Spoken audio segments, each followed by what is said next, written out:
By Angelo Fick. He's the head of research at OWL Socio-Economic Research Institute, and he's hanging out with me for the next couple of hours while I'm holding seat here. Thanks very much, Angelo. So obviously we've seen a number of stories. There are a lot of recurring issues, people unhappy, service delivery protests and so on and so forth, people deciding not to vote. What's your take on some of the stories that we've looked at today? So in the three stories in the three provinces in the southern half of the country that we've seen so far in the first hour of this broadcast, we saw scenes in the Eastern Cape that for those of us who voted in 1994, we wouldn't have imagined that a quarter of a century would go on and you would still see rural poverty of the kind that Mampeli Rampele and Francis Wilson wrote about in the late 1980s. The very beautiful scene of Mossel Bay, the description of George and Knysna as tourist havens. You know, 20 years ago, official research in this country showed that there was a migration of people to the southern half of the country.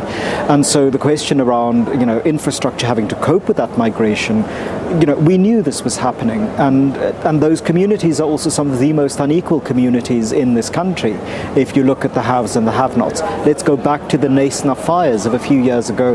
And, the stories, the textured stories of what poverty did to people who had what meager possessions they had destroyed and weren't insured and sort of relied on charity to have their lives put back on. Thanks to the gift of the givers.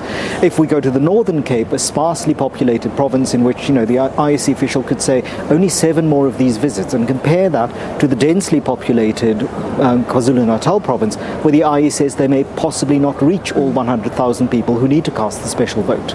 Do you think since 1994 there has been a failure to anticipate, as you've just mentioned? If we look at Eskom as the classic example, when we were told that as far back as the 90s, the authorities were told that there needed to be investment in infrastructure so that we didn't miss the boat and we could support economic growth, and of course that was missed, and subsequently billions and billions of rand were spent in the likes of Medupi and Kusile, which are currently ineffectual. So that lack of planning is also backed up by a lack of delivery. So listening to the Premier of the Free State, by all means one has to agree with her. Things have changed substantially for millions of people in the last 25 years. But the question we have to ask ourselves is the kind of, progress that the Premier then claims, which is valid progress, it's admirable progress, is it appropriate to celebrate it after 25 years? Would that progress not have been admirable after 10 years?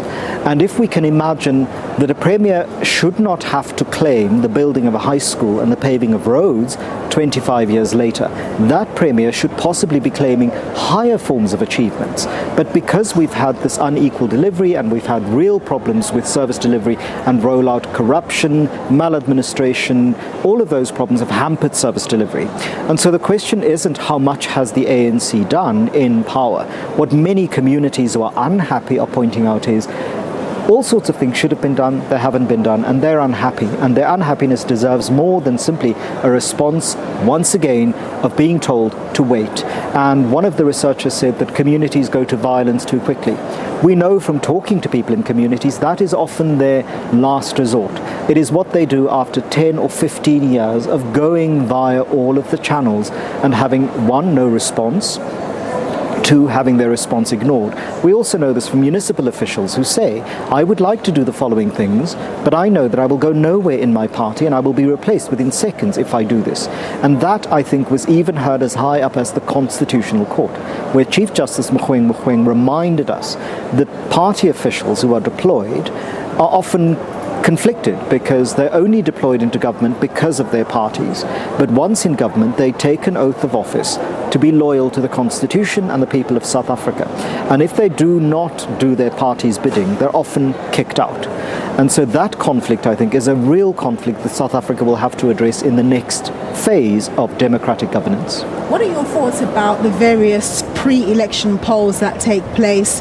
Do you sometimes question who these people are actually polling in terms of who people will vote for? Because we're hearing a lot of dissatisfaction, people saying that they won't vote and so on and so forth.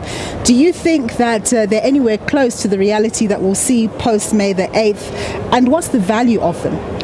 So I'm not one who sees predictive value, because we have learnt over various spaces in the world that often it is the poll that is correct is the one that was always seen to have been correct, retrospectively. I don't dismiss the polls, but I don't take them that seriously as social science. They're exercises in market research. There are all sorts of questions that serious social scientists would have of the polling mechanisms and techniques, telephonic interviews, and also timing. And the people, many of them who do the polls, will tell you these are not crystal ball visions into the future. This is what people are telling us 6 weeks in advance, 3 months in advance. And so much changes between, one, the publication of those results, and here one can think of all sorts of principles in physics and physical sciences of how the very publications of those poll results have consequences for people's consequent and subsequent behavior. And so I don't read them as biblical text. I don't think the people who create them read them as biblical text. Sometimes some of the polls are also attempts to create an outcome. And so I think South Africans reflect on what they see in the public domain as information, and their behavior shifts according to that. Angelo, I'm going to interject there. I've got pressure in my ear. Right.